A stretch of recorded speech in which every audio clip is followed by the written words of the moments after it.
Ich versuche, das Problem des Schnarchens meines Mannes zu lösen. Der erste Versuch war erfolglos. Viele schlugen ein CPAP-Gerät vor. Er war dagegen und machte einen Schlaftest. Es wurde keine Schlafapnoe festgestellt, also wurde auch kein Gerät verschrieben. Der Zahnarzt schlug ein kleines Gerät vor, das den Unterkiefer nach vorne schiebt.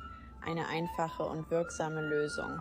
Er nahm Guggies. Einige schlugen Ohrstöpsel vor. Aber man muss das Baby ja hören, wenn es in der Nacht schreit. Schlafenszeit. Positive Ergebnisse, wir können wieder gut schlafen.